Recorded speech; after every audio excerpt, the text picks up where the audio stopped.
Hello, my name's Jake, and welcome back to A Few Bricks Short. We're always a few bricks short of a complete LEGO collection.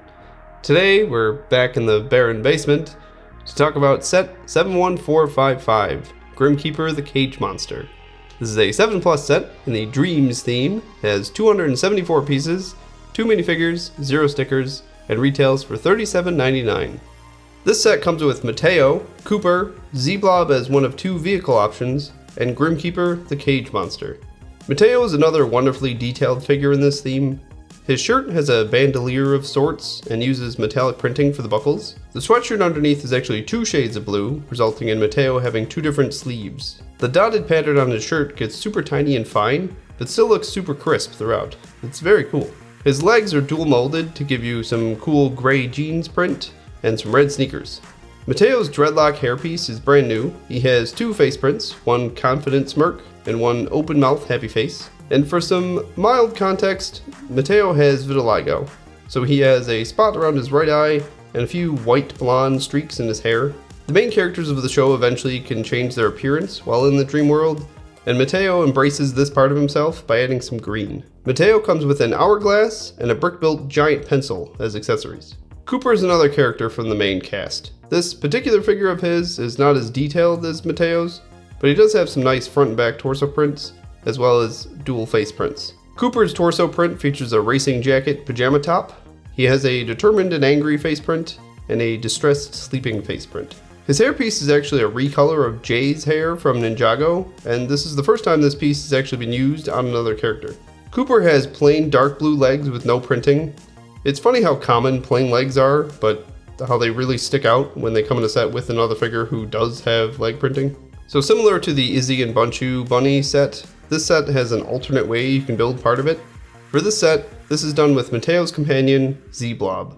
Much like we've covered before with Izzy and Bunchu, Mateo dreamcrafts with Z-Blob, turning him into all sorts of things. In this set, Z-Blob can be turned into either, as the LEGO website says for this set, a mini plane or a hover bike. Either options are simple builds, but a nice inclusion that doesn't just feel like a piece count fluff. I do think the option build is a neat feature of the set, once again.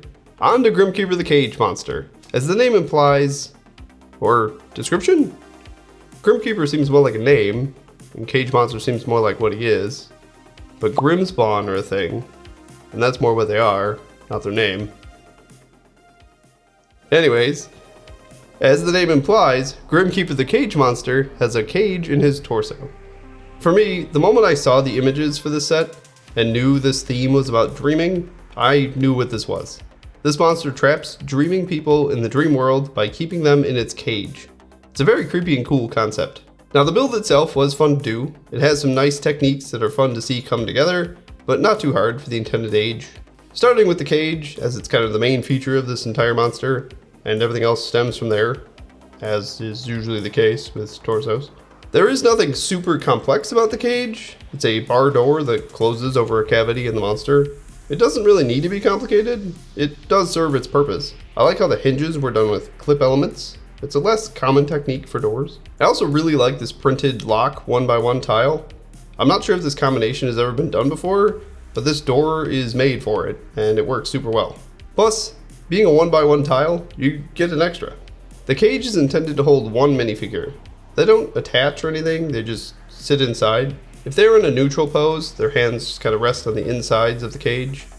If their arms are extended, they end up standing on the bottom of the cage. It is nice there is enough space in here for some posing, but the figures still stay in place pretty well. The head is primarily composed of this printed shoulder pad. It does have a jaw with some teeth that opens, but it hinges a little odd to me. It would have been nice to see the jaw placed further back somewhat, or something, so it could have opened like a usual mouth, versus just like straight down. The whole head is built in a Technic ball joint piece and attached to a socket to give it some articulation. The upper back has some nice added detail with these spines, or fur. I can't really tell which it's supposed to be, even from the show, but they look cool. Both arms are the same, just mirrored. They connect to the body with click joints, which provide up, down, left, right, and rotational movement.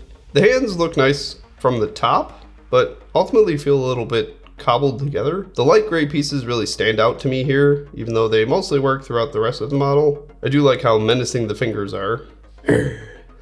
What? Oh, that is disgusting. Murderer! Both hands have clips in white for some reason. They are intended to hold this flying lantern creature. This is pretty cool looking. There's not much to it, so there isn't really a whole lot to say. I think maybe the yellow light part could have been transparent, but eh. The legs use the same click joints and macaroni elbows the arms use. This kind of makes the legs look small in comparison to the body, but that's kind of the point. The proportions are supposed to be a bit off on this monster. The feet are long and also wide enough to offer some nice stability, unlike some bipedal builds. The toes are nice and creepy, but almost a bit too long. I also wonder how these claw elements would hold up to play when used in this way. So the back of Grimkeeper. Oh boy, it's not very good. It looks completely unfinished. Bunchu was similar, but had the excuse of being a place for some accessories. There's nothing to do with the back of this creature in this set. It just kind of looks bad. Criticisms aside, I do like this set. It is a fun nightmare monster. Its purpose and concept are simple and effective. The build was fun, and the minifigures are great. Although I do think it's a bit expensive. I'm honestly not sure what's causing the high price. There are some new recolors, but they're all used throughout this whole theme, not just this set. The few printed pieces are small and or repeated in other sets in this theme. Even this head print is used in 2 sets. This set only has a few more pieces than Bunchu, and that was $20. Also, $37.99 is a weird price. It's under $40, but barely. It's like when a house is for sale for $299,990. It's really $300,000, but you know, it's technically under, so it's gonna hit the filter of anybody looking for under $300,000 on a house. Point is, I think LEGO knew they couldn't go too high with the price on this set. As far as how this relates to the show, I don't really have a ton to say, and I mean that positively.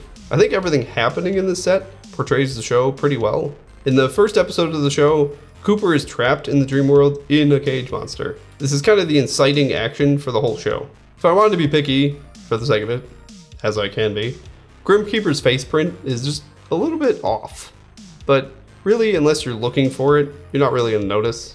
It's close enough. And maybe the entire head could have been built a bit more to give it upper teeth instead of just bottom teeth. Now the back of the main model we covered, and when looking at the show for reference, the spines or mane could have been continued down the back. Maybe I'll try and take a stab at that someday. Well, that's all I had today. And soon, we'll take a look at Mateo and Z-Blob. And spoiler alert, I built this one already. And it's pretty fun. So I had to record all of this twice because my microphone didn't work for some reason. So I hope you like it. And let me know what you think. And I'll see you next time.